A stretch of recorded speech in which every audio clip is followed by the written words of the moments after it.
Hello, Applied Physics students. Here is your kind of teaching video for Concept Development Practice page 3-2. Again, you are more than welcome to get out your page and to do this as we go over it together as a class, and then you can just turn it in and be done with it. So this is talking about inertia, which remember inertia is sort of laziness, the resistance to changes in motion. So this is this idea that an object in motion will stay in motion, an object at rest will stay at rest. And remember, inertia is related to mass. The more mass an object has, the more inertia it has. Okay? So, question number 1 says, an astronaut in outer space away from gravitational or frictional forces throws a rock. The rock will either gradually slow to a stop or continue moving in a straight line at constant speed. Again, the key here is that we are away from gravitational or frictional forces. So because we're away from gravitational or frictional forces, that means that this rock is going to continue moving in a straight line at constant speed. Okay? So the rock's tendency to do this, well, we haven't talked about acceleration at all, so that doesn't make any sense. And weight, remember, is the gravitational pull on a mass. That doesn't really make sense. And remember, this is inertia, right? This is Newton's first law of inertia, which says an object in motion will stay in motion, and it's going to move in a straight line path at constant speed, or an object at rest will stay at rest. Question number 2. Sorry, excuse me. Okay. The sketch shows a top view of a rock being whirled at the end of a string, and it's moving clockwise, so that means it's kind of going like this. Okay. If the string breaks, the path of the rock is A, B, C, or D. Okay. So, again, law of inertia says an object in motion, which the rock is in motion, is going to stay in motion. And how is it going to stay in motion? In a straight line path. So it is C. Question number 3. Suppose you are standing in the aisle of a bus that travels along a straight road at 100 kilometers per hour, and you hold a pencil still above your head.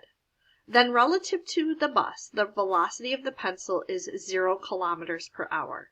And relative to the road, the pencil has a horizontal velocity of. So what this means is, if we have somebody standing out here, and they are looking at this pencil, imagine that it's like a half of a bus, and so they can actually see this pencil. Would this pencil be moving or not? Well, remember, the bus is moving, which means, okay, the pencil would appear to be moving, and it would appear to be moving 100 kilometers per hour. Suppose you release the pencil.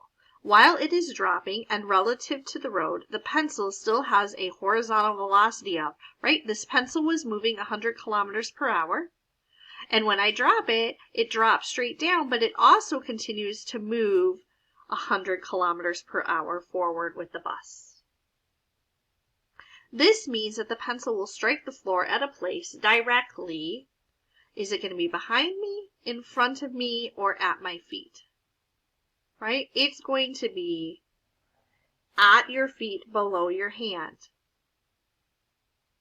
Relative to you, the way the pencil drops is the same as if the bus were at rest. Depends on the velocity of the bus. Okay?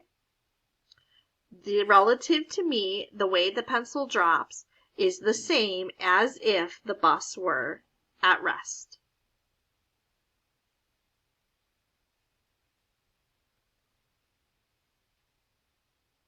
So again, this is kind of saying that there's a difference if we're kind of on the bus ourselves or watching the bus from outside of it. How does this example illustrate the law of inertia? Right? Because this idea here is the pencil, the boy, the bus are all moving 100 kilometers per hour.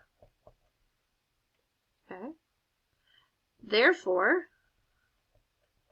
they continue moving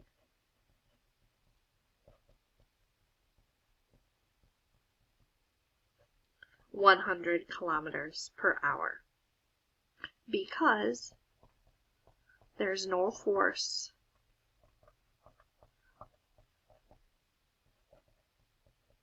acting on them.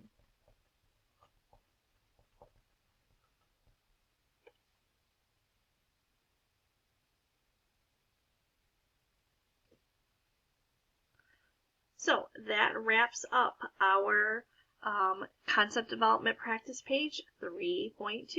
Have a great day.